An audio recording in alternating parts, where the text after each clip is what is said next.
राम राम. अभीज होममध्ये आपले खूप खूप स्वागत आहे. चातुर्मास म्हणजे सण, व्रत, उत्सव.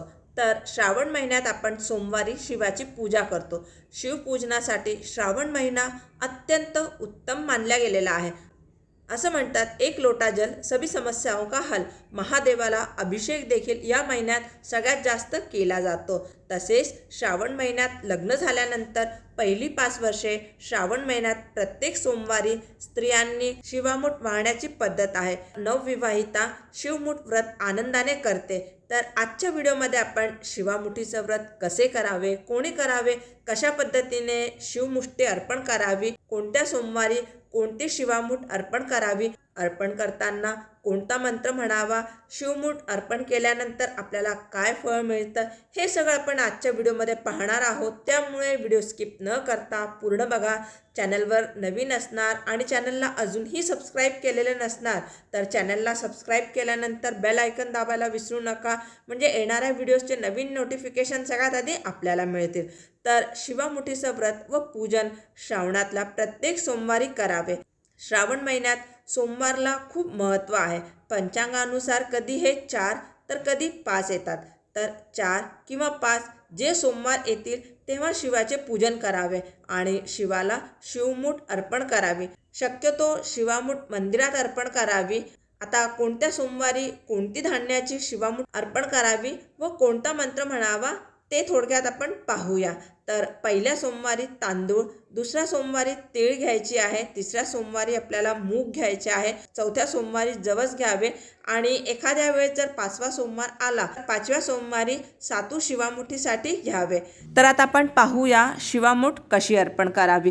तर सगळ्यात आधी मंदिरात गेल्यानंतर हातपाय धुवूनच मंदिरामध्ये प्रवेश करावा. आता तुमच्याकडे जे पूजेचं साहित्य असणार त्यामध्ये हळदी, कुंकू, अक्षदा, पुष्प, बिल्वपत्र, धूप, दीप, नैवेद्य जे काही असणार त्यानुसार तुम्ही पूजन करावे आणि तुम्हाला जो शिवमंत्र येत असणार तो तुम्ही म्हणून पूजा करावी. इथे कुठलाही मंत्र म्हटला तरी चालेल. अशा प्रकारे व्यवस्थित पूजन झाल्यानंतर तुम्ही तुमच्या घरून जी शिवामूठसाठी धान्य आणलेली असणार, तांदूळ, तीळ, जवस, मूग, सातू जी धान्य आणली असणार ती अर्पण करावी. शिवामूठ किती वेळा अर्पण करावी तर एक वेळी पूर्ण मूठ भरून धान्य घ्यावे व ते कसे अर्पण करावे ते मी आपल्याला सांगत आहे. पूर्ण मूठ भरून धान्य घ्यावे. बऱ्याच जागेवरती घरून धान्य धुवून वाळून आणायची पद्धत आहे आणि बऱ्याच जागेवरती शिवामूठ वाहण्यापूर्वी धान्य ओलं करून घेतात आणि आपल्याला मंत्र म्हणायचा आहे. शिवा शिवा महादेवा माझी शिवामूठ ईश्वरा देवा, सासू सासरा दीर भावा नंदा जावा भ्रातर नावडती आहे ती आवडती कर रे देवा.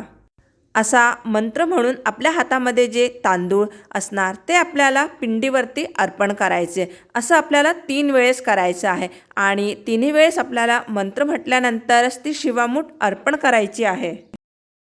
तर अशाच प्रकारे आपल्याला पूजन करून पहिल्या सोमवारी तांदूळ आणि दुसऱ्या सोमवारी तीळ, तिसऱ्या सोमवारी मूग, चौथ्या सोमवारी जवस आणि 5वा सोमवार आला तर आपल्याला सातूचं पीठ घेऊन अशा प्रकारे शिवमूठ अर्पण करावयाची आहे.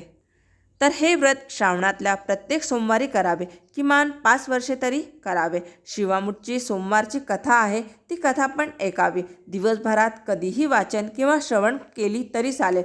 तसेच श्रावण सोमवार असल्यामुळे उपवास तर असतोच. तर फक्त नवविवाहिताच नाही तर आजकाल प्रत्येक स्त्री बरेच जण हे व्रत करायला लागलेले आहे. तुम्ही मनामध्ये जो संकल्प करून ही शिवामूठ अर्पण करणार तुमचं काम नक्की 100% पूर्ण होणार. महादेवावर बाबांवरती नक्की विश्वास ठेवा. तर मला जे माहीत होतं ती माहिती मी आपल्यापर्यंत पोहोचवलेली आहे. व्हिडिओ आवडल्यास लाईक करा, शेअर करा, चॅनलला सबस्क्राईब केल्यानंतर बेल आयकन दाबायला विसरू नका. पुन्हा भेटूया एका नवीन व्हिडिओसोबत. तोपर्यंत स्वस्त रहा आणि मस्त रहा. धन्यवाद.